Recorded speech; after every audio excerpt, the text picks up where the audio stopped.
It's time for the Mac Geek Gab, and I, Pilot Pete, bring you this week's quick tip. When you're looking for something that has an air tag on it, you have to go into your phone and open Find My, and wait, you don't. You just say, hey, S-Lady, and now with the new iOS, you don't even have to say that. You just say her name, S-Lady, find my wallet. S-Lady, find my keys. And she starts pinging them without you having to do anything else. More quick tips like this, plus your questions answered today on Mac Geek Gab 1021 for Monday, January 22nd, 2024.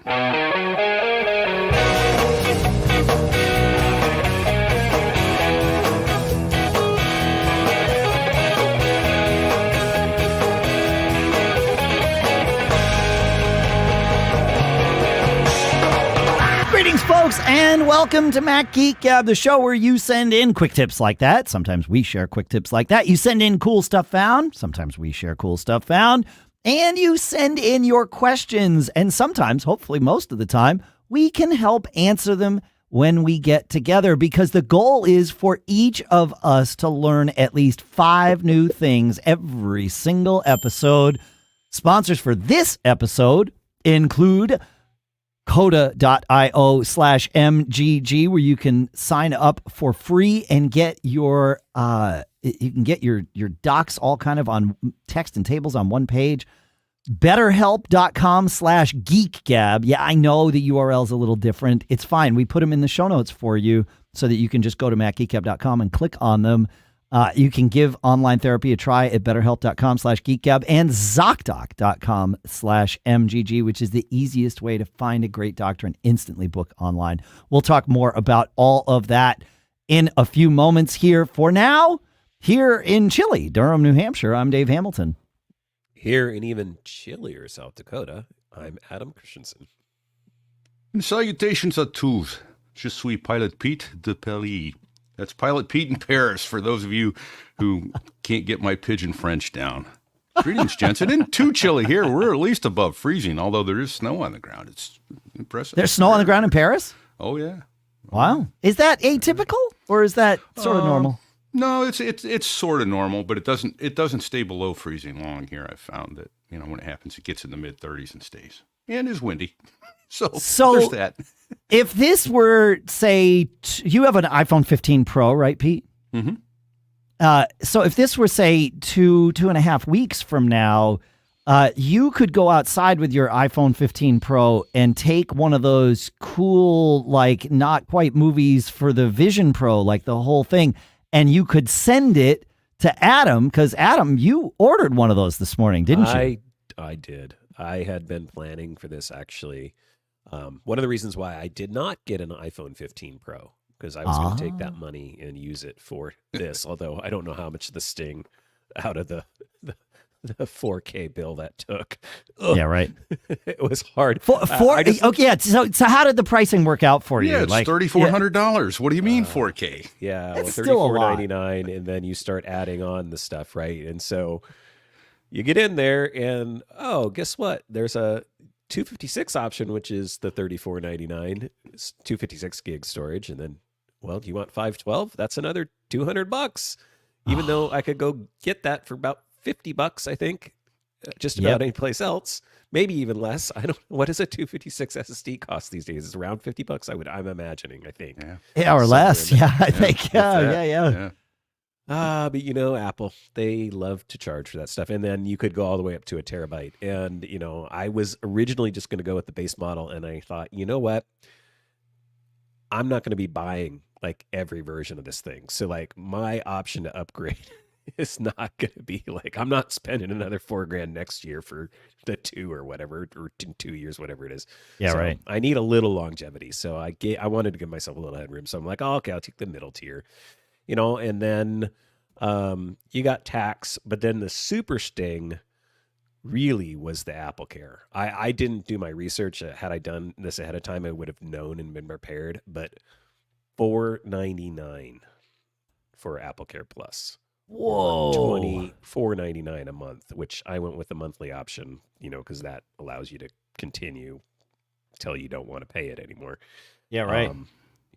And with that, the price on that device and the amount of technology that's in there, it's like, yeah, I need to have Apple Care Plus on this thing, especially in a V1 product, right? So if there's any kind of defects or any other things, I just don't want to deal with it. Yep. So yeah, I think you get a year on the hardware out of the box, but still, it's just like, I'm planning on having this thing for a long time. It's sort of like, I look at it like I never bought like really high-end Macs for myself. Like I always was kind of I MacBook Pros, but kind of lower middle tier.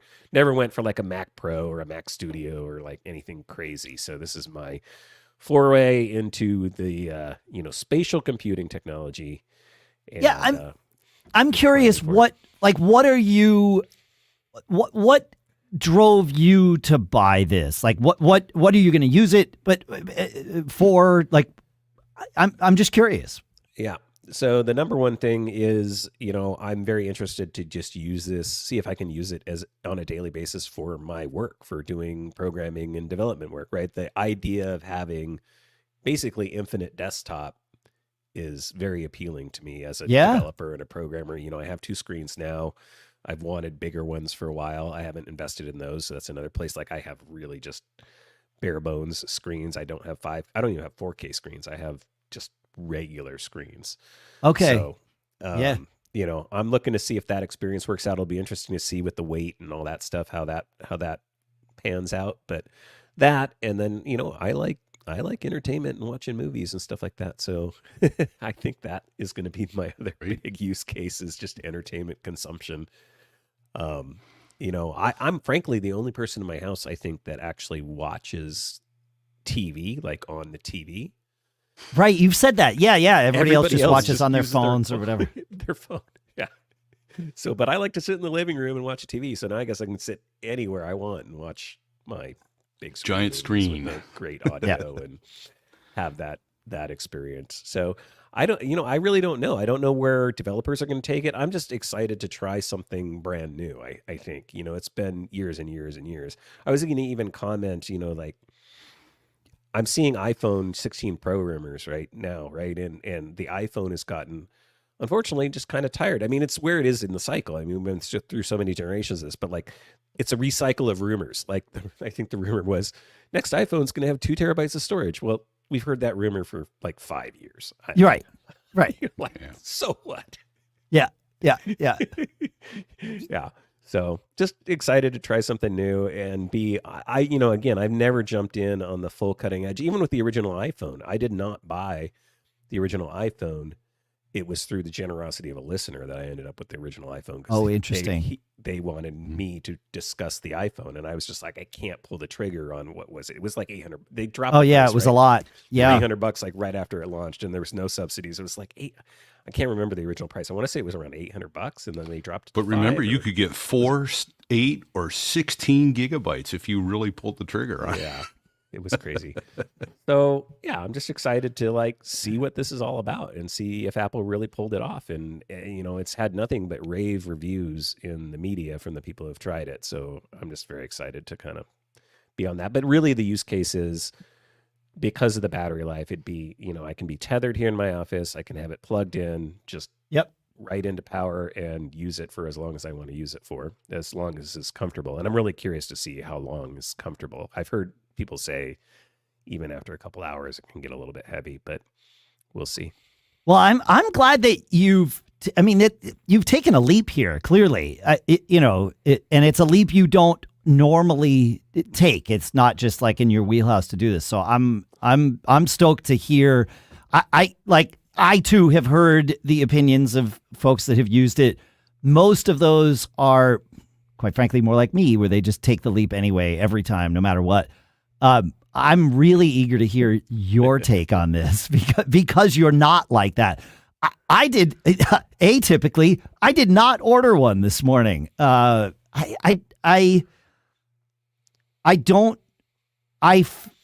believe it would wind up collecting some dust for me, given how I work and what I do for work and how I engage. Like my wife and I do watch TV together at home. So like I'm not on the road as much as I used to be.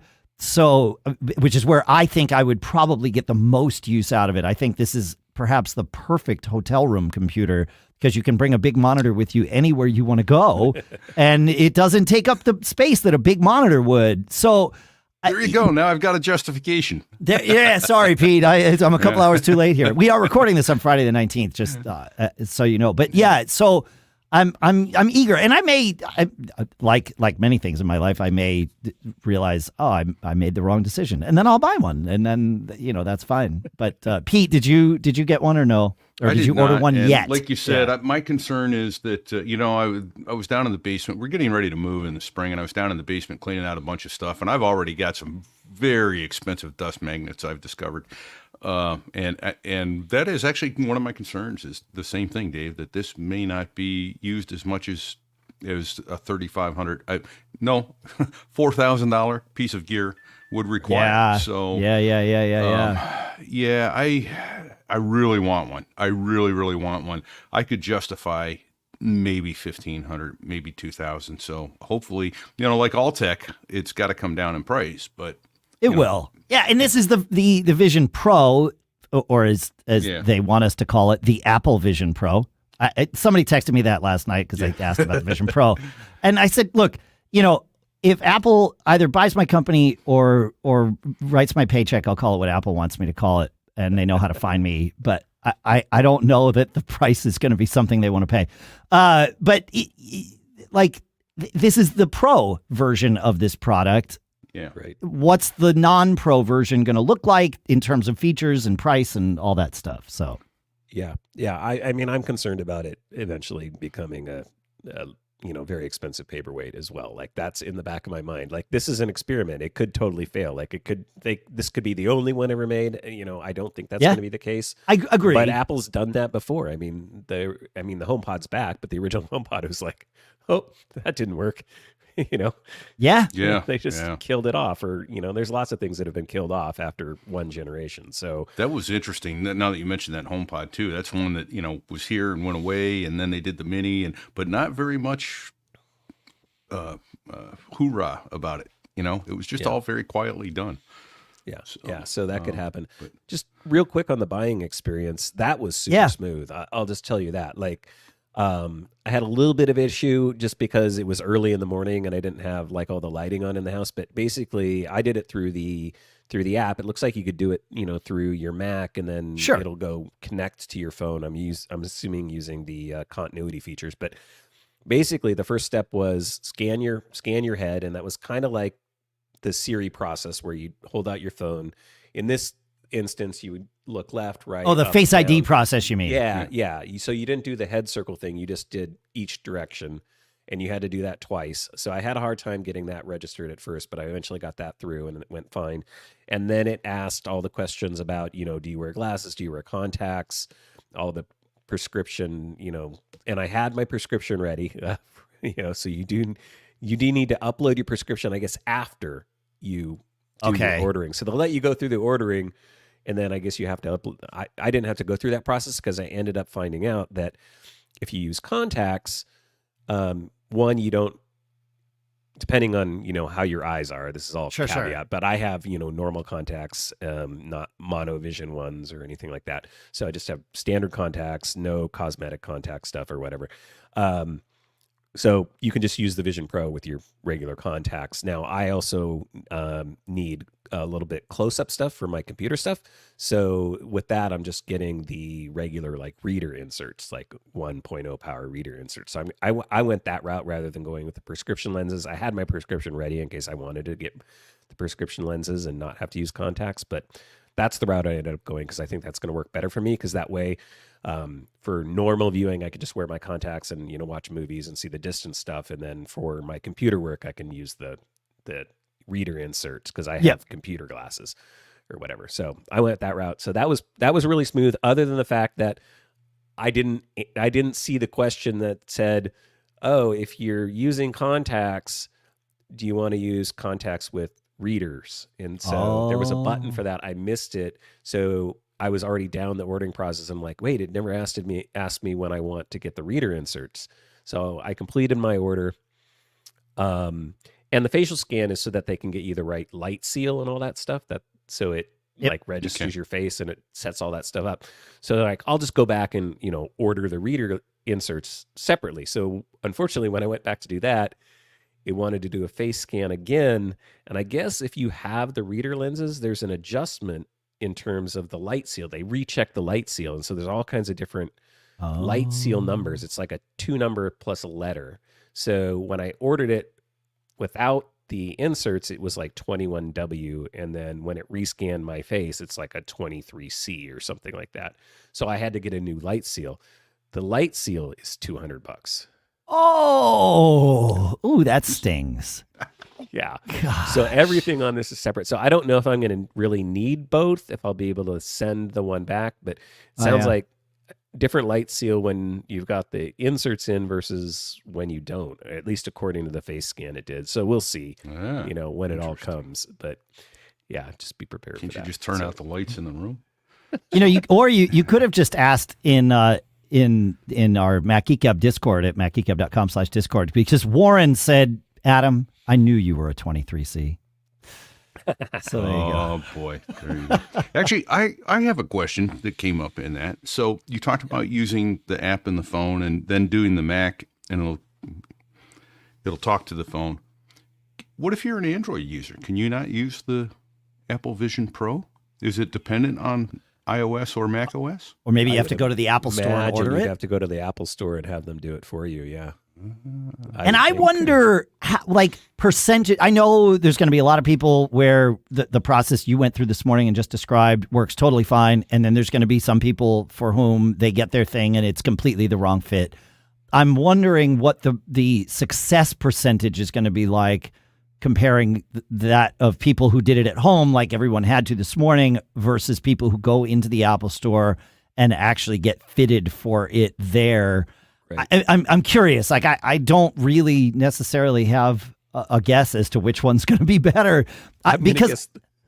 Go ahead. Sorry, I was just I'm going to guess the Genius is going to take their iPhone and do the same do the same thing, right? That's say 21C or whatever. Yeah, and that's kind of why I'm curious, because I've never been scanned for a Vision Pro, but I have been molded and scanned and any way that you could be fitted for things that go inside your ears, like in-ear monitors or earplugs that are custom fitted, all of those things. I've had every method done to me. I've had it done with an iPhone where it's using the Face ID scanner to do that. I've had it done with with the goop that they pour in your ears. And then I've also had it done with a like bespoke 3D scanner that's presumably quite similar to whatever the scanner is on the iPhone. And the success of those is equal. It's not, none of them is perfect, by the way. And I guess the advice that I can extrapolate from those experiences and share with everyone here is, this is, while not a custom fit product, it is a tailor fit product. And like my in-ears, and I advise people with this all the time, it's the same advice. If you get it and the fit is not 100% absolutely perfect for you, call the manufacturer, aka Apple, and have them fix it, because they want you to have a good experience with this. That's the whole point of this. And also, you want you to have a good experience with it. So don't be afraid, whether it's a Vision Pro or custom fit earplugs or whatever, like, make sure it's perfect. And, you'll probably need to try it 4 or 5 times before you know that it's not perfect, because it's going to be different than the first time you put it on, because you've never used it before. But give yourself permission, a few days in, a week in, to say, yeah, nope, I know this was weird the first time I put it on, but now it's not weird anymore. It's just uncomfortable. Now I've got a full-on hotspot on my forehead. Exactly. Yeah. So that would be my advice. Well, I'm eager to hear when you get it, Adam, and obviously we'll talk about it here on the show. Sorry, going to be a lot of learning. Yeah. All right, folks. This episode is sponsored by BetterHelp. Look, around New Year here, it's easy to get obsessed with how to change ourselves instead of just expanding on what we're already doing right? About a year ago, I actually started back into therapy for the first time in several decades, and it has been fantastic for me.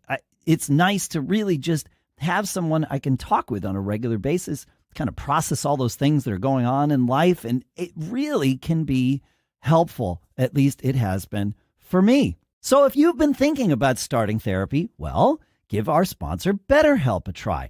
It's entirely online, and it's designed to be convenient, flexible, and perhaps even the best part, suited to your schedule. We all know how difficult it is to get things into our schedules these days, and I love it when there are services that we can use that really cater to that. All you do is just fill out a brief questionnaire to get matched with a licensed therapist, and you can switch therapists anytime for no additional charge. So you start out, you got to find the right one. It's really important to have somebody that you're comfortable talking with. And that's one of the beauties of BetterHelp is they let you switch. If you try somebody out for, a week or two and realize, this isn't really the right thing for me, I need somebody a little bit different, boom, you go back and you find somebody new, right? Celebrate the progress you've already made. Visit betterhelp.com/geekgab today to get 10% off your first month. That's BetterHelp, HELP.com/geekgab. And our thanks to BetterHelp for sponsoring this episode.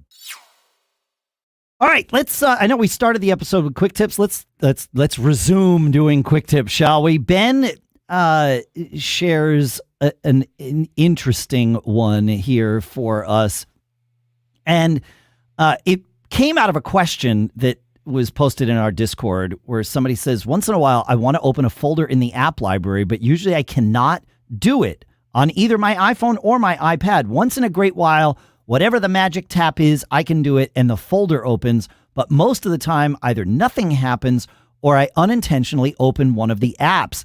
And listener Ben commented in our Discord this magic way of doing it. And the trick is when you have a folder in your app library, if it has 4 or less in it, you can't open the folder because there's no reason to. The folder is, you are seeing the full contents of the folder. But a lot of times when there's more than 4, what you'll see is 3 large icons and then a bunch of smaller icons representing the apps that are not being sort of highlighted, if you will. Tap on the group of smaller apps. This causes the entire folder to open up so that you can see all of the apps on equal footing. And it's magic. Like, I've fought with this for years. I didn't think it was possible. And then thankfully we now know that it is. So thank you for that, Ben. Great stuff. Yeah. You want to take us to Todd? Yeah, it's cool. Yeah. You want to take us to Todd, Adam? Yeah. Todd says, hey, I use CarPlay a lot to read text messages back to me while driving. Just noticed that Siri will now tell you there's an image attached and then describe what is in the image, such as open refrigerator with multiple items or person holding a dog. And yeah, this is an amazing new feature in Siri. I'm assuming it uses all the, image AI that is built into iOS now. And it's really, really cool. It makes it a lot safer also when you're getting a text message in the car. Very, very cool. So if you haven't experienced that, it's great. I wrote Todd back because this is also a feature in the Magnifier. It has a really cool thing where you can turn on image descriptions and you can point your phone around the room and it will start describing things to you. You have to enable it. But once it's on, it's really cool. And it can do things even, it's kind of like an accessibility feature too, because it can do things like detect doors and tell you where a door is and what kind of handle it is and how far away it is. If you have the LiDAR features on your iPhone. So that's a lot of fun to play around with too. I dug it. Blowing. It is. Have you played with it yet, Pete? I have not. Dude, when I saw I feel like such a Luddite. Well, you're only about 24 hours behind me, Pete, because I didn't know about this until Adam mentioned it in the reply that I saw when I was prepping the show yesterday. And I was like, what? But you have to go into Magnifier apps settings. There's like a little, settings widget or whatever. and you've got to enable the point and speak thing and all of this. But then once you do, it is magical.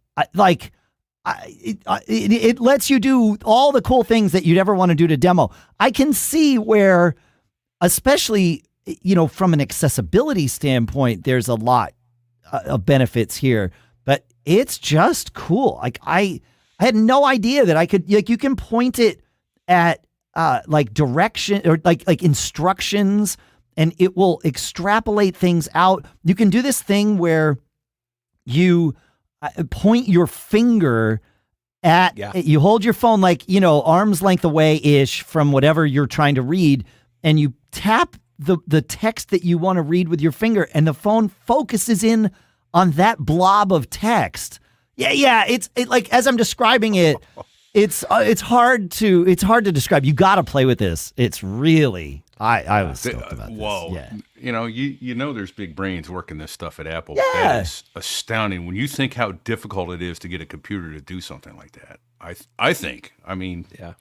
It's crazy. It's not like say, this is a doorknob, it's a lever doorknob, it's a round knob, or here's some text I want to focus in on, and that it knows that it's able to derive that's what you're trying to figure out. Yeah. That's wild. Yeah. It's wild. I'm stoked to try this. Yeah. You just turn it on, and then once you enable the mode, there are 5 different things you can have it do. There's the point your finger at the deal and it'll do the thing for you. And then there's text detection, where it starts to just, if you point it at text, it shows you its reading of that text on the screen just in real time as you're just kind of doing stuff. Almost like the Translate app does, but this isn't translating it. It's just showing you in English. And then there's image description. So I don't know what happens if I point this at the screen. It's a screenshot of a computer screen, a screenshot of a website with text and images and a group of people on it, is what it's saying, as I'm showing the screen that we're recording on here. Right. Yeah. And then if you aim it at the door, let's see, can I aim it at the door here? Yeah. It says, one door 9 feet away. And it's getting confused. It will tell you, like you said, Adam, it'll say, and the handles on the right, it swings in or it swings out. Yeah.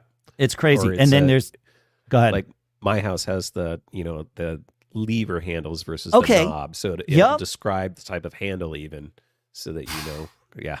Oh, man. I got to move to lever handles in the house. I love those. Those are much nicer than the knobs. Yeah. Actually, I guess we did move to them in the house. I just need to in the office here. All right. Upgrades. Yep. As if I need to do more upgrades.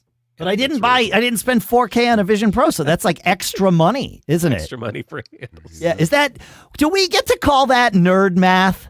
I think we get to call that nerd math. Yeah, Dave, you and I just made $4,000 each this morning. That's exactly right. Yes. Yeah, I think that's nerd math. Yeah. I've heard of girl math. I've even heard some people say boy math, but I'm not entirely sure on the definition of these things. But there's public math, which pilots never try to do. Right. Well, that's right. I have a feeling your day job requires more math accuracy than mine, even, Pete. Yeah, often it does. But you try to never do it in your head while describing it to the guy sitting next to you, unless you really do enjoy embarrassing moments. That's fair. That's fair. Yeah. But I'll give you that. But it's funny how you real quickly, how everything is with the clock divisible by 6 and that sort of thing. So if I look at 540, I know I'm doing 9 miles a minute because 54 is divided by 6 9 times. Yeah. That's the sort of thing. So those sorts of things you quickly get, and people are always amazed by that. And you're saying, no, if 420 is 7 miles a minute. Right. Because you're just dividing by 9 and 6. Divide by 6 because of the divide by 6, seconds. of course. Yeah. And then there's the zeros that you're chopping off. But So 600 knots is 10 miles a minute. 10 miles a minute. And that's when you're flying a plane, that's important information to be able to sort of extrapolate how many quickly. minutes away from my next waypoint? Yeah. I'm 80 miles away. How long is it going to take me? 12 minutes and change. Right. Yeah. So, yeah. But there's public math. in a nutshell. There's public map. So, Yeah. So I tried this thing. I pointed the phone at myself. It says, devilishly handsome pilot who knows all things Mac. And Of course. Pete, I think there's an Apple store in Paris. You better take that thing in. There's something wrong with it. touche. All right. We're having fun. You want to take us to our next quick tip, Pete? I can do so. Makenz wrote in and said, I wanted to correct something y'all said about messages at the opening of 1020. Messages can, in fact, send audio message to anyone, including SMS, and they will receive it and be able to play it. Because we were thinking that you couldn't send it to someone with some of the lowlifes with an Android phone. Sorry, just kidding. Don't send me any email. If you got an Android phone, I get it. So you can send a voice message to somebody, and the way to do it is when you're in messages, next to the text box, the text entry box, there's a little plus sign, and you tap that little plus next to the window. If you press and hold it, you're going to get photos to select. But if you just tap it, in my phone, it's about 5 apps down. It says audio. When you tap audio, it starts recording right now. It doesn't bring up, get ready to record or anything like that. As soon as you press audio, it's recording. Speak your message, and when you're done, there's a little stop button on the right. You hit stop, and then you have to send it. Once you send it, there's a little thing that says keep it underneath, a little small button underneath the voice message that you sent. I don't know how long it lasts. If you don't tap keep it, does it go away after a certain amount of time? Je ne sais quoi. But... well, I don't know why. Je ne sais pas. I do not know. So I don't know how long if you don't select keep it, but I do know that you can select keep it if you want to keep that message in legacy in there. So nice. So that was pretty cool. Thanks for that. Thanks for that update, Makenz. We appreciate that. Yep. It's good stuff. Good stuff.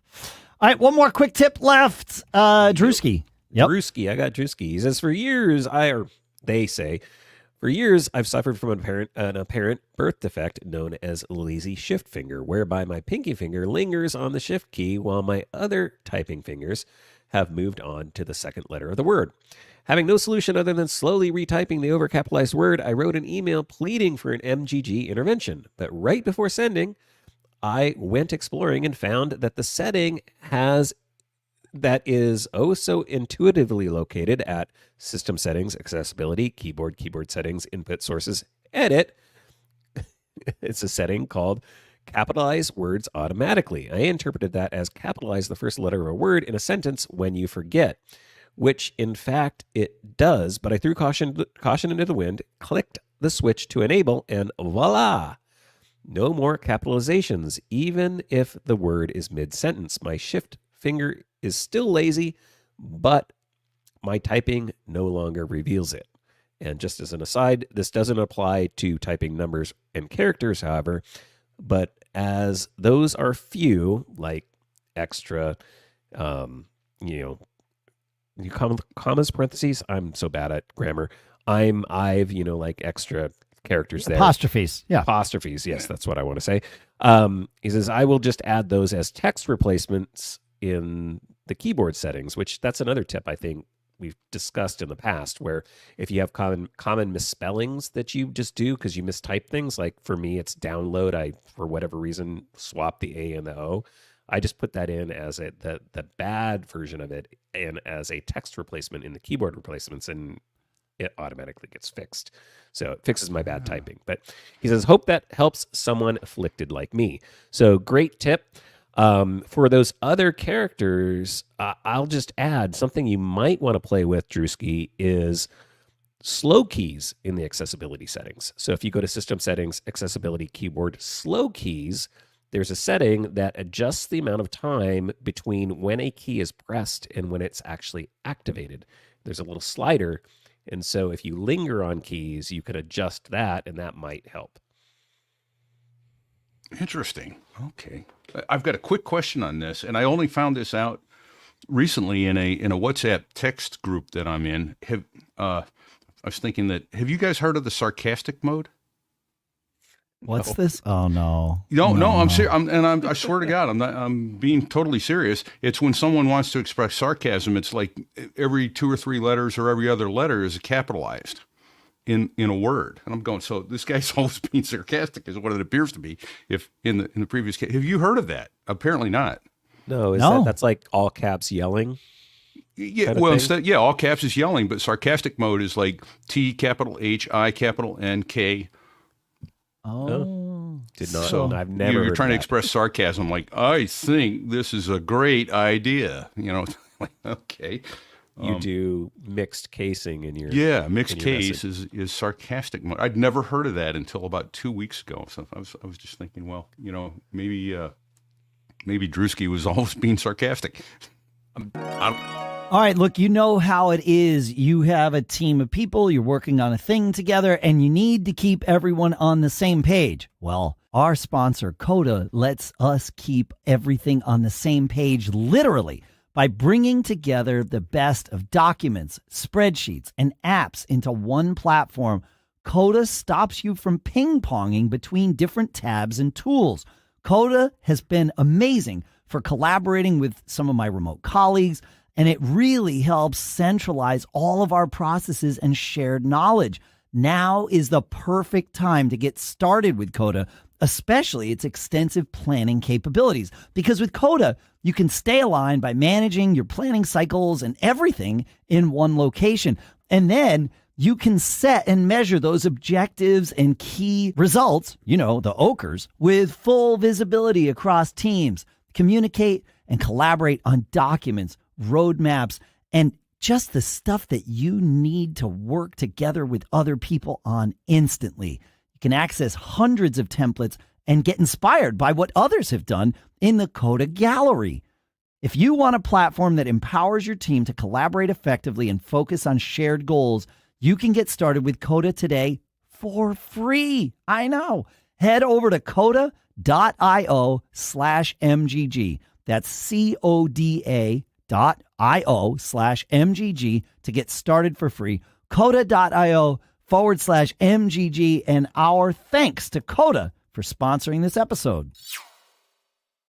All right, let's do some questions here. Ken has our first question. He says, it appears that I've gotten caught by Gmail. I had to change my Google password, which went well on my iPhone and iPad, but not on my M2 MacBook Air running macOS Sonoma. After changing the password on the Mac, I received an error in Apple Mail, which I use for Gmail. After consulting Google, I wound up deleting the account from Mail and then attempting to re-enter it. When I did that, I encountered the error that says something to the effect of, the server cannot process the request because it's malformed. It should not be retried. This is a Safari window that pops up when Mail's trying to do Google's OAuth authentication. The next Google search I did showed that I was not alone. I followed some suggestions, which included clearing Safari's history and cache, all to no avail. He says, I'm still in the middle of MGG 1017, where Dave mentioned, you mentioned the concept of using a third-party app for Gmail. So I downloaded EasyMail, which seems to be working. That being said, I think I would still rather use Apple Mail. Do you have any suggestions for solving this weird login authentication problem? I'm now a bit nervous about using Gmail for my user ID on various accounts that involve two-factor authentication. I was thinking about creating my own domain and using Fastmail for these. Would you mind sharing your thoughts on that too? Adam, what do you think? Yeah, I mean, that's very frustrating. And the issue he's describing, it looks like there's been instances where like OAuth 2 doesn't work on older Macs. I don't think that's the case here because he has a brand new Mac. For older Macs, the trick would be you'd have to go in to your iCloud account or your Google account rather, and you can create what's called an app password that doesn't require two-factor authentication. The OAuth thing. But because he's on a newer Mac, what it looks like to me is that pop-up window that comes up, which is Safari, but it's like in its own kind of instance. So when you're trying to log in, it tries to go to Google and do the two-factor OAuth thing. I noticed that window was a private browsing window. So one thing I thought was that maybe it's the private browsing that's getting in the way, and it may be related to some of the changes Apple made to private browsing, because I think now Safari, if you've had a private browsing session before, and you relaunch Safari, I think it goes back into a private browsing session again. There's a setting in Safari you can do to change that, but I would make sure that, launch Safari and make sure Safari is set up to open up in a non-private browser window, because I'm guessing it's blocking some things and Google's like, I don't know what's going on. So that was my theory on it. But interesting. Yeah, well, when I saw the private browsing window, I thought that was intentional by Mail to not inherit any logins and cookies that might exist, and just have a sort of blank slate of Safari to take you to log in to this account for Mail. But it's instead of it opening a window inside Mail, they just invoke a private window in Safari, because why reinvent the wheel? That was my interpretation of it. And but I've seen this go both ways. So you might be right. We all kind of bring our own assumptions to the table when we see these things, and there's no way of knowing which one of us is correct. So yeah, my thought is, if you clear all that out and Safari still isn't the right thing, temporarily change your default browser to Chrome or something and try to let Mail re-authenticate, because there might be, who knows, there might be some setting in Safari that is spilling over to private mode. If my interpretation is right, that's still causing trouble. I don't know. What were you going to say, Adam? No, I was just going to say, yeah, that, it sounds like there's another option. Just in general on this with browsers and stuff like that recently, especially Safari, with the number of security privacy things Apple has added, which I am very appreciative of. I run into this a lot more now, where certain websites, certain things like I have my the plumbing company that I do work with has a way to pay online.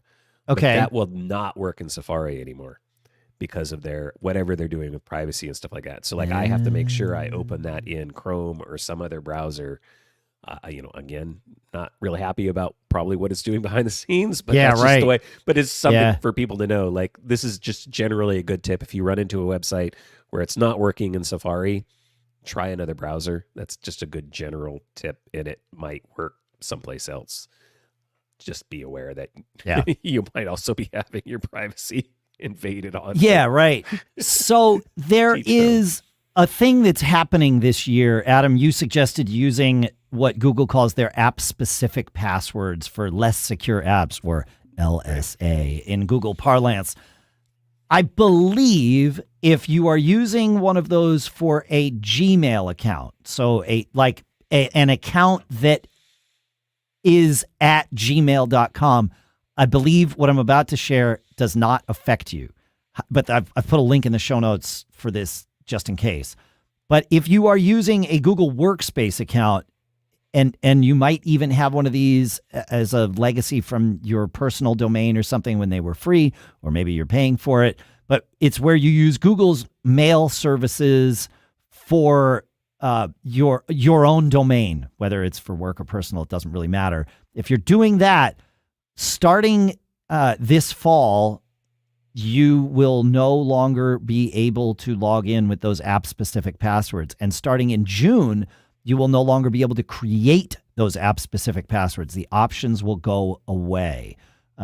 If you're doing this, you probably got an email from Google recently. I certainly did, because I'm doing it with one of my with one of my MacGeekGab.com things. So we need to, those of us that are in this boat need to figure out how to get around it, because there were a lot of things, especially like with Mail, where life was simpler with a less specific password or less secure password or whatever it is. Well, and then it becomes a problem with two-factor authentication. Do you have to turn that off just to be able to continue to use the Apple Mail client and to get No. This is Google enforcing the two-factor authentication. Yep. Is what's happening here. They are enforcing that you must log in via their OAuth system, not with, you can have right now these less specific apps mean and app or less secure apps and app specific passwords.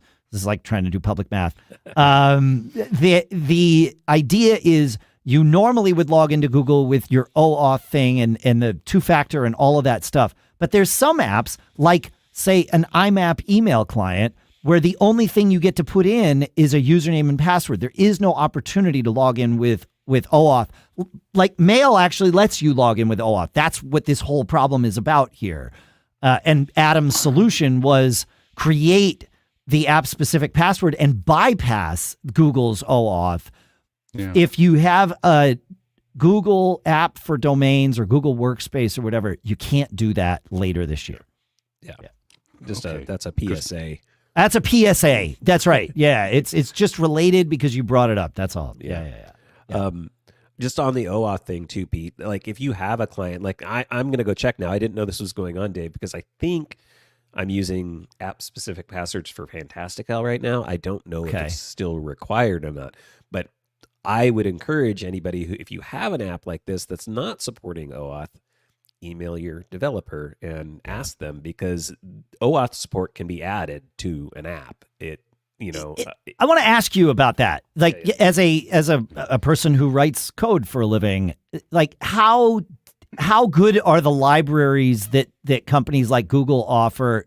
And the corollary question is, how difficult would it be for any given programmer in general to add this to their app if, say, Fantastical doesn't already support it? My guess is it probably does, but there's a lot of libraries out there. As a matter of fact, I was going and looking. I'm actually having to do this for the one that's really difficult is sign in with Apple. Like they have OAuth Plus. It's like there's all kinds of extra steps. You've got to support mail relay. You've got to do a bunch of extra things. But like standard OAuth 2 stuff is pretty standardized at this point. I don't know about Swift, but I would assume there's a library already there for it, or somebody's written there has to be, because for any other programming language, PHP, JavaScript, like everything you can find a library, and it's complicated, but it's not impossible.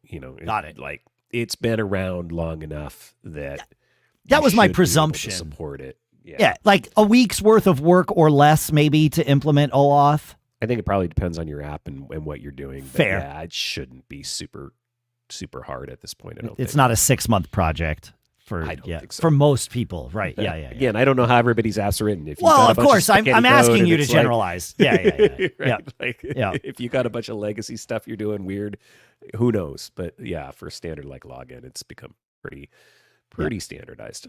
Yeah. Okay. Cool. Thank you. Yeah. Fun. All right. I was confused because that's what I use for like BusyCal, and I'm pretty sure my mail client on my phone still uses an app-specific password. I don't think I've ever changed any of that. Yeah, and as long as it's an @gmail.com account based on let me read the language. Starting in fall of 2024, less secure apps, third-party apps, or devices which have you sign in with only your username and password will no longer be supported for Google Workspace accounts.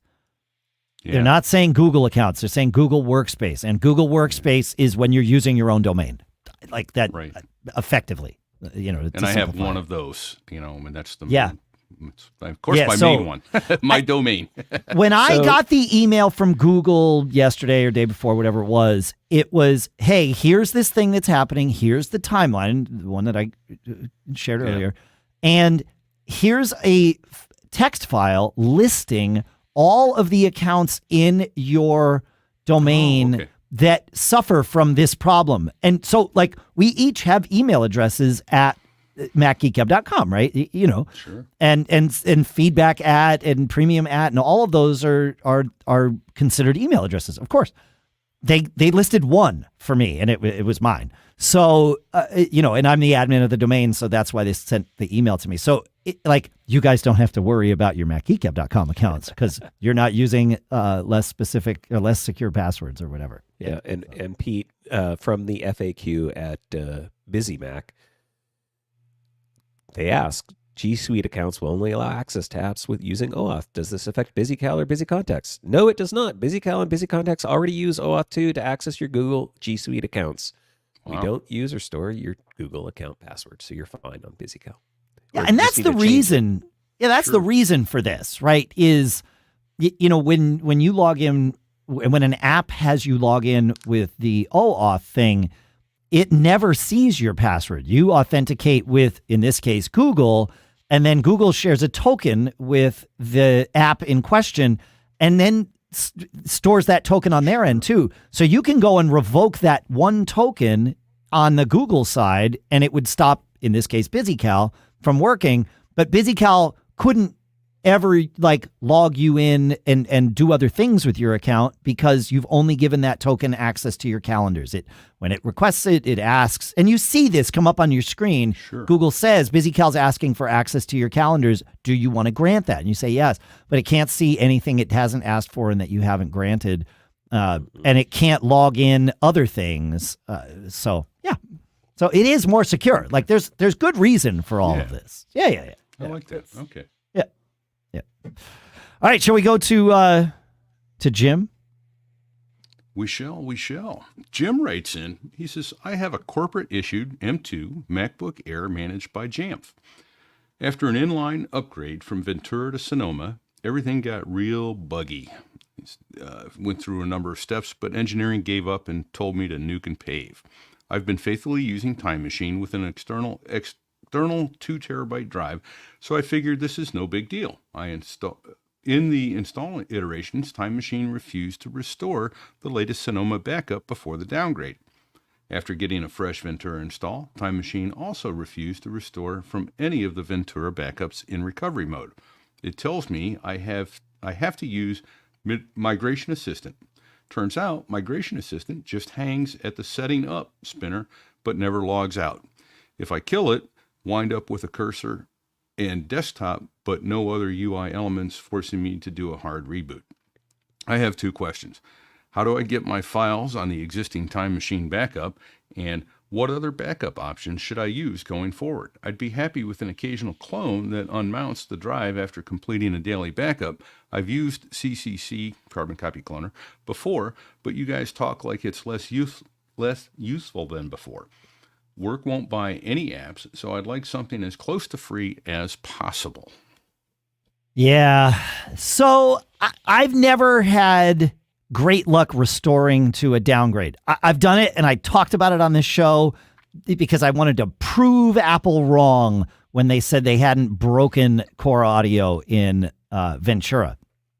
But they had, and I proved it. They, of course, never acknowledged it. Good news. It was magically fixed in Sonoma, and they never said anything about it. So, right, you're welcome, Apple.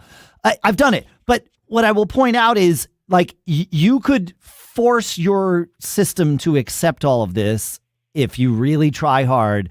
But a lot of things, namely Apple's apps like Mail and Photos and Contacts and things like that, won't work because their data stores are from, like, you can't run the new version of Mail or Photos on the old version of macOS. You might be able to run the new version of, say, BusyCal on the old version of macOS. So those apps work fine when you sort of downgrade. But Apple's apps don't, because those apps are part of the OS install.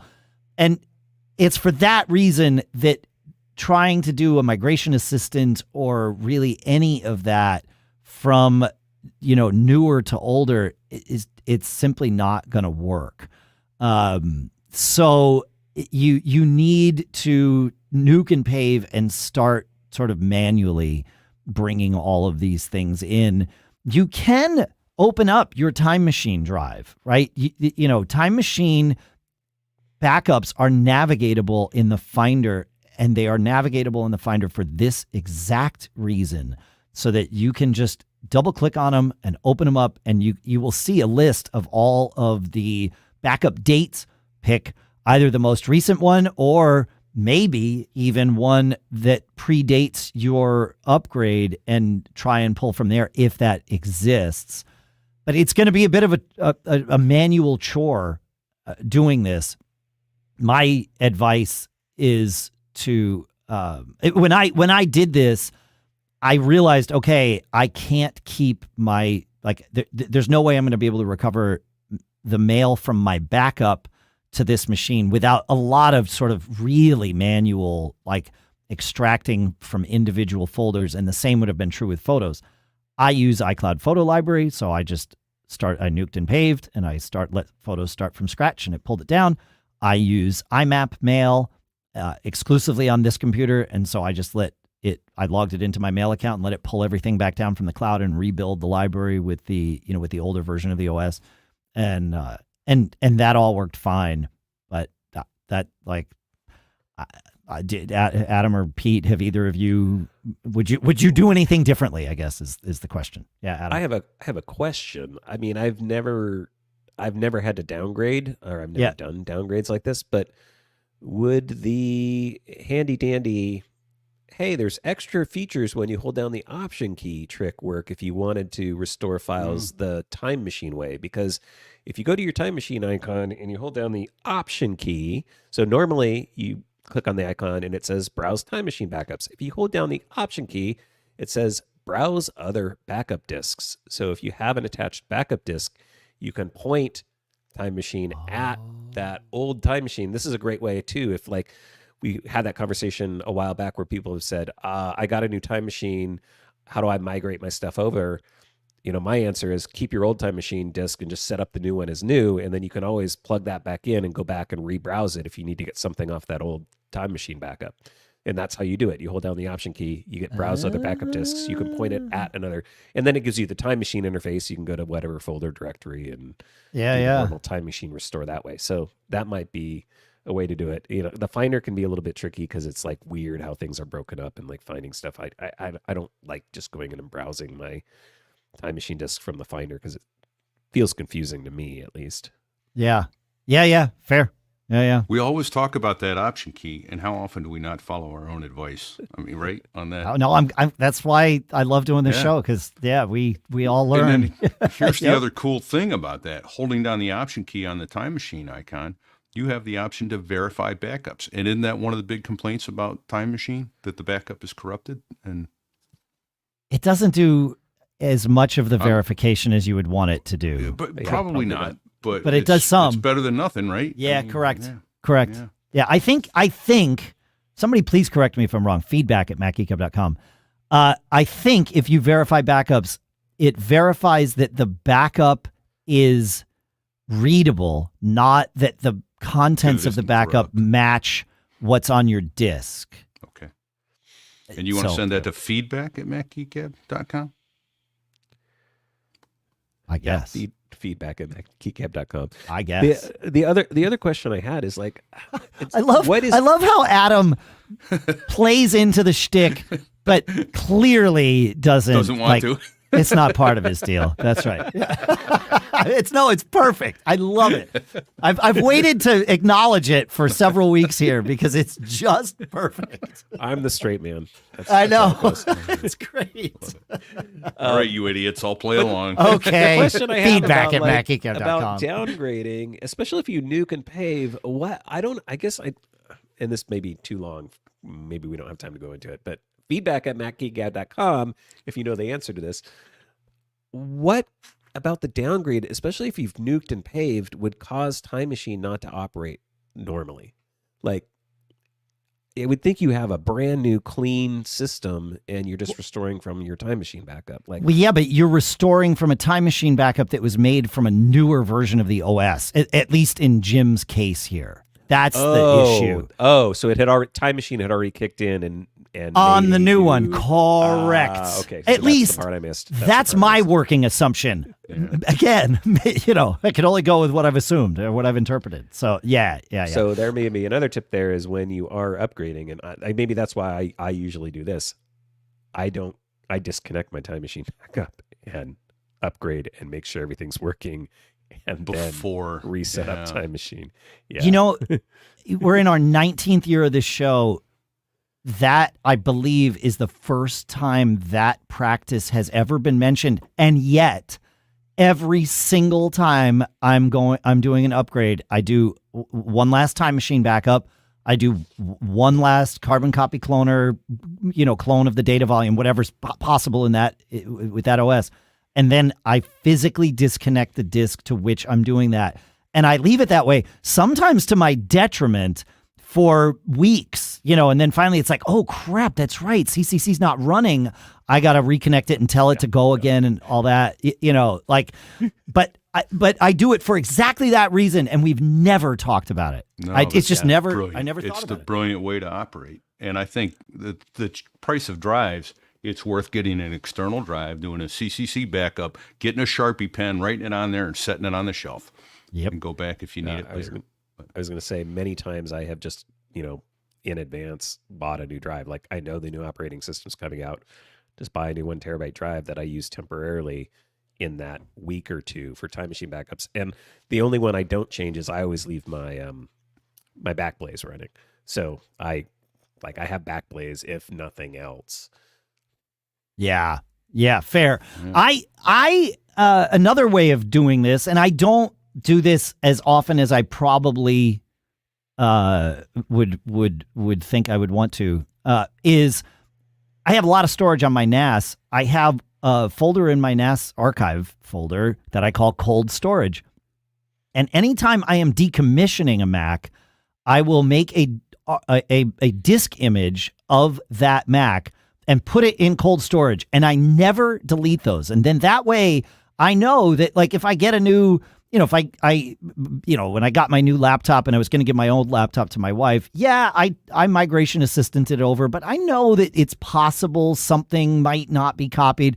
So I imaged it and put it in cold storage. And then that way I'm free immediately after rolling to the new Mac to nuke and pave the old one and give it to Lisa, right? Like I have no concerns about, I probably want to leave that around for a little while just in case. No, there's no just in case. It's like I already did the just in case. Easily could do that same thing before major version upgrades of macOS. And that way you're not dedicating an SSD to it. You don't need to figure out which SSD can I do this on. You just put it on your disk station if you've got a NAS or, some big pile of data drive, and just use disk. I just use disk utility to create a disk image and save it over there. That's it. Yep. So that's like my carbon copy, not my carbon copy cleaner, my ChronoSync archives that we've talked about before. I mean, that's the same piece of mine I do those for, but that's a great tip. all right. When you get cornered by that aunt at a family gathering and you feel like you have to bend the truth a little, the one who asks, like, when you're getting married or what's going on with that promotion at work or why you still haven't moved out of your mom's basement, like things that aren't really her business. And then after you answer, she just doesn't really listen and just judges you, right? Well, while you might have to grin and bear it with your family, there's no reason to feel that way when talking with your doctor about that rash that weirdly looks like your high school crush. Enter Zocdoc, the place where you can find and book doctors who will make you feel comfortable and actually listen to you. And we're not talking about a few. We're talking about tens of thousands of doctors, all with verified patient reviews, so you can make sure the vibes are vibing before you ever meet in real life. With Zocdoc, you've got more options than you know. Zocdoc is a free app and website where you can search and compare highly rated in-network doctors near you and instantly book appointments with them online. Once you find the doc you want, you can book immediately, no more waiting awkwardly on hold with a receptionist, etc. And all these docs have verified reviews from actual real patients. You can filter for who you want, your insurance, all of those things. I've used Zocdoc and I think you're going to love it. So go to Zocdoc.com/MGG and download the Zocdoc app for free. Then find and book a top-rated doctor today. That's ZocDoc.com/MGG, Zocdoc.com/MGG. Download the Zocdoc app for free. And our thanks to Zocdoc for sponsoring this episode. All right, let's we still have some more questions here, so let's keep rolling with that. Adam, you want to take us to Steve? He's got a great little tip for us, is really what it is. I like how he starts it. I'm a MacCast refugee, and I've been perusing back episodes of your show. I like that. Thank you That's for that. great. Thanks for coming over. In episode 110 at 12:57, there was a tip to use Touch ID for sudo auth, and Dave 1010. Just 1010. Oh, sorry, I 1010. didn't want to What did I say? rewind us, 18 years. So 1010 at 12:57. Dave started talking about using weak passwords to make it easier, which I realized was mostly tongue-in-cheek. However, there It's an easy way to stop sudo from prompting you for the passwords if you're so inclined.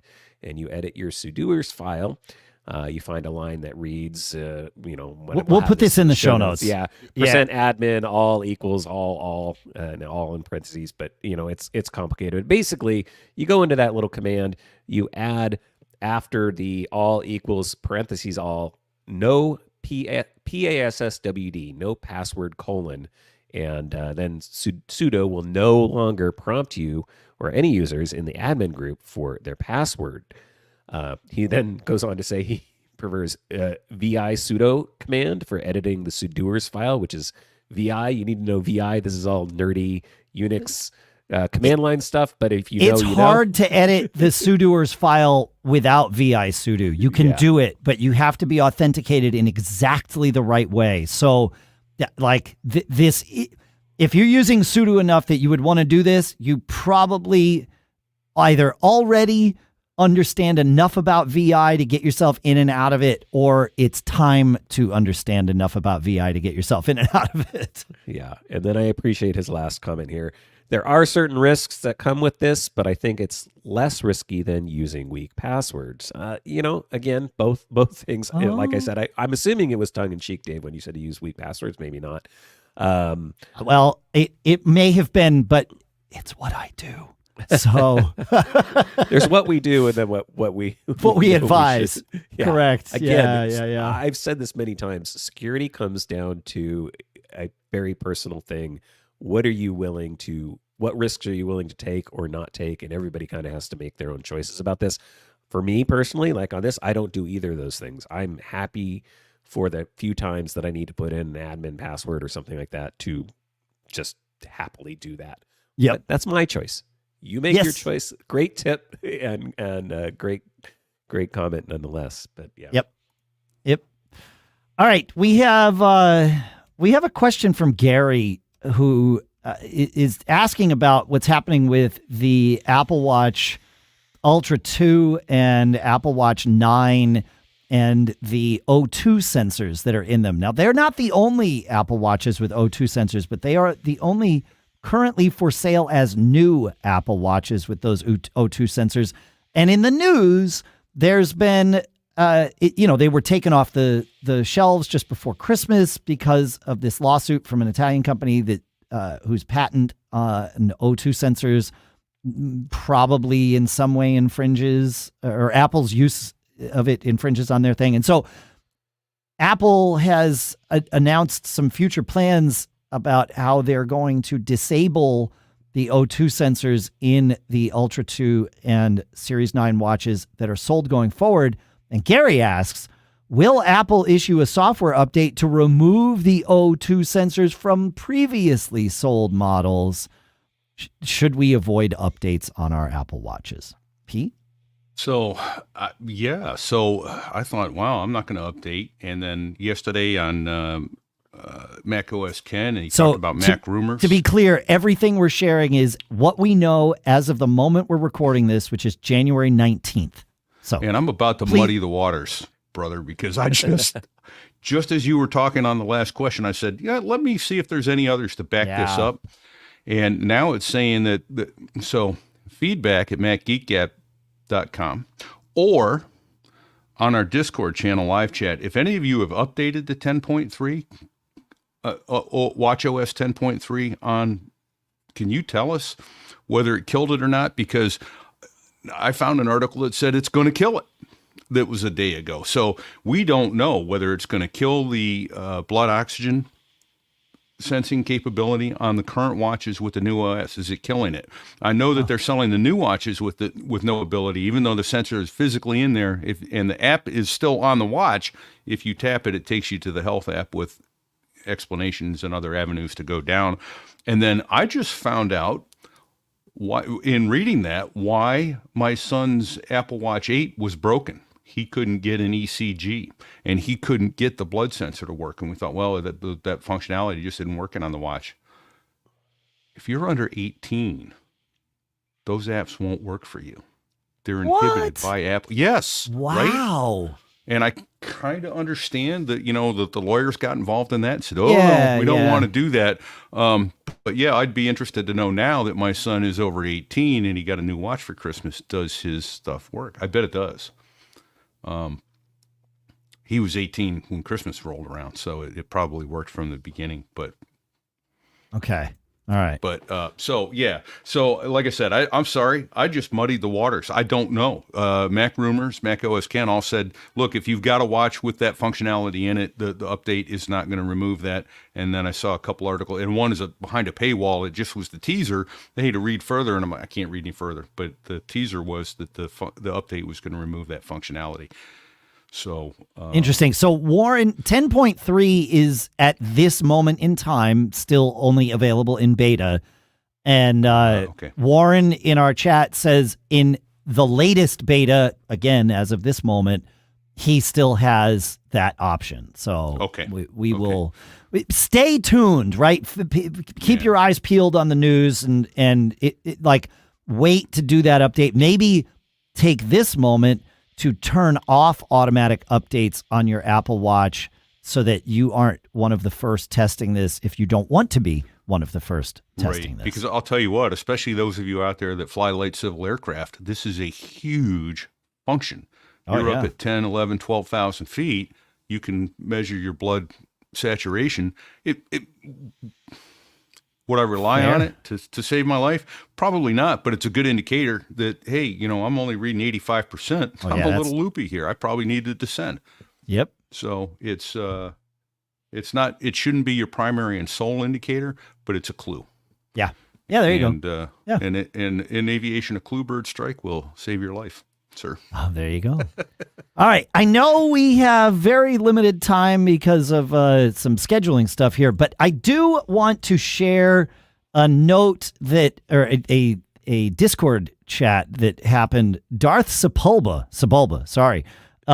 asked and said, I have an old Intel MacBook Pro that starts having graphics issues for a few hours after running games.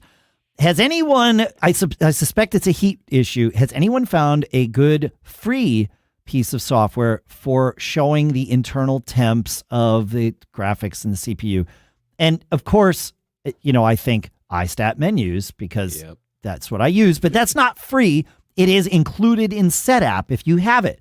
But the chat from this evolved and told me about some apps that I had no idea existed. The first one, if you like the way iStat menus looks, you might even like this first one better. It is available on GitHub, and it's called Stats. It's from Exelban, Exelban on GitHub. And we'll, of course, put a link in the show notes.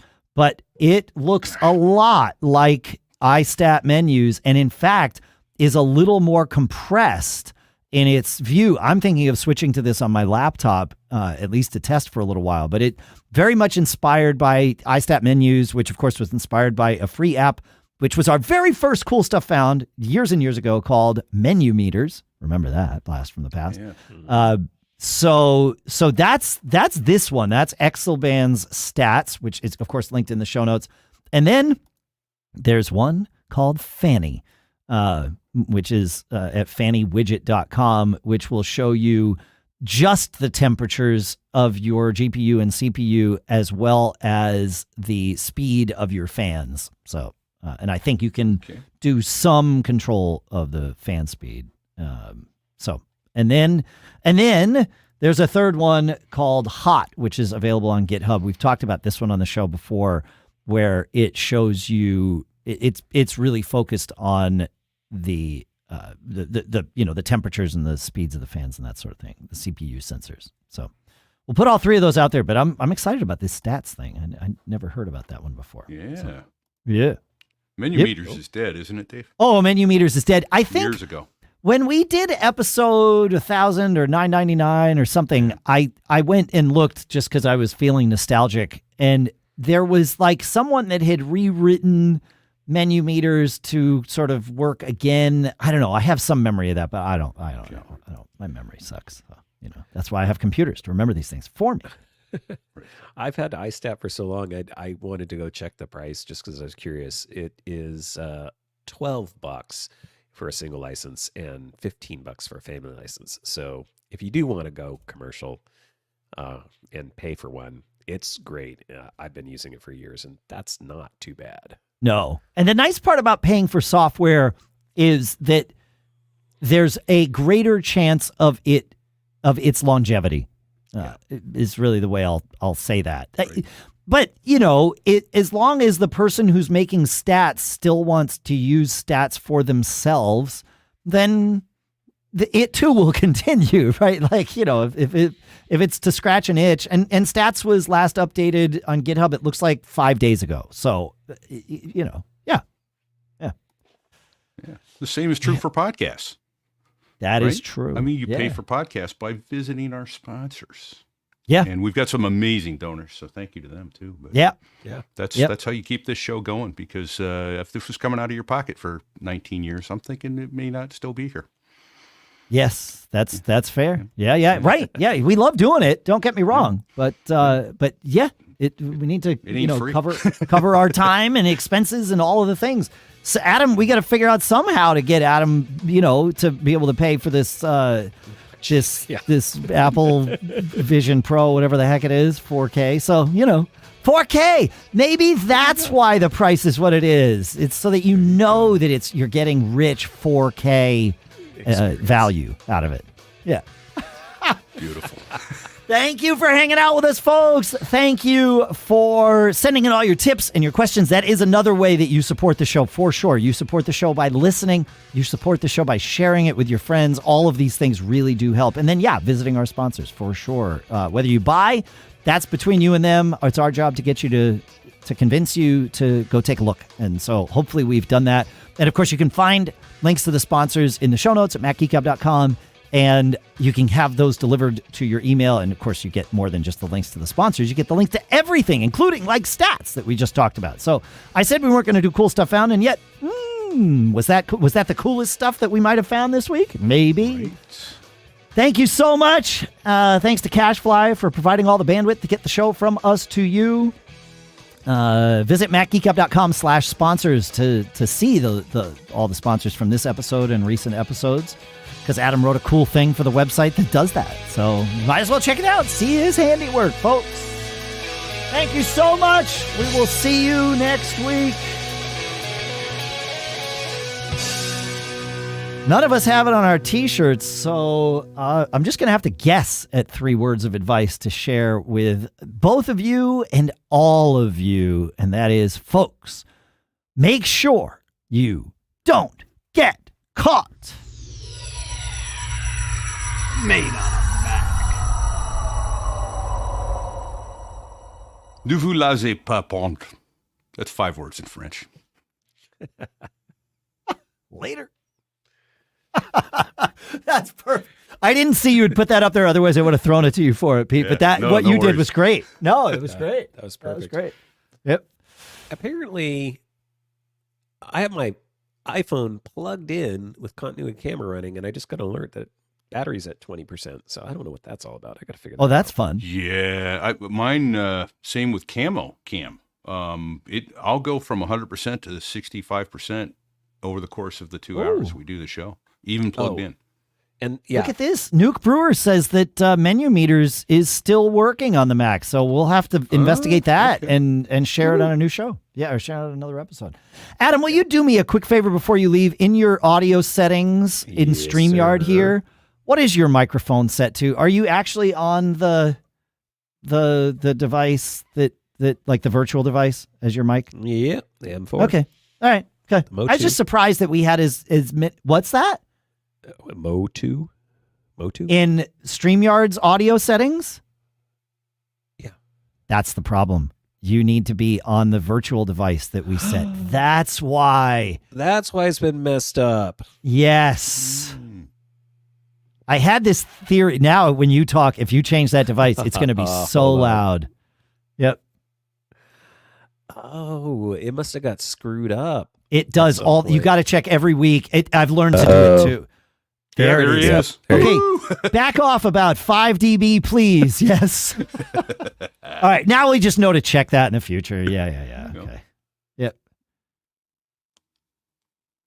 Yep. Okay. Well, at least now we know. How's that? Does it need to go down further? Still hot. Yes, but please. Much better, but hot. Bring off 2 or 3 dB. Yep. How about now? How many did you bring off there? I'm down to 12. Okay. Now I would have brought Pete back up. I think we're about equal some now. I mean, yeah, it's just so much louder than the rest of the show. But no wonder we've been having issues. Sorry, guys. Oh, hang on. Now that you've done that, I need to bring your input level back down to 100. Okay. Now talk to me for a second. Testing 1 2 1 2. Check. That's way better. Now. Go ahead, Pete. Test 1 2 3 4 That's 5. Okay. All right. So 12 is your number. We just need to make sure we're actually using the compression. Yeah, I just noticed, like, as you moved away from your mic, it's like there's no compression happening. Crap. So, yep. Yeah. All right. All good. It's Great fine. show. The audio was the audio version of the show is going to be totally fine. So I'm not worried about it. Yep. All right. That'll teach us to go with our assumptions. All right. Great. That's a great. Thank you. Yeah. Yep. Yeah, I had to fun. balance it out. Yep. Wait, so it'll change even if I haven't touched audio hijack? Uh-huh. It's Chrome that Chrome like loses it forgets. Okay. I have it sometimes my camera will change, but often I would say twice a month I have to change my audio devices in Chrome. Okay. I will make sure to add that. To it's just you'll eventually just make it part of your workflow and you won't even think about it anymore. So, yep. All right, I got to run. But thank you guys. Same. Yep. Be well, Later. friend. Thank you, folks. Later. Thanks, Adam. I'm going to turn off the things. So, thank you. Thanks for I wish we had thought about that earlier. Yeah. Later, folks. You want me to kill the stream? Please. Thanks, folks. We'll see you next week. Take care, everyone.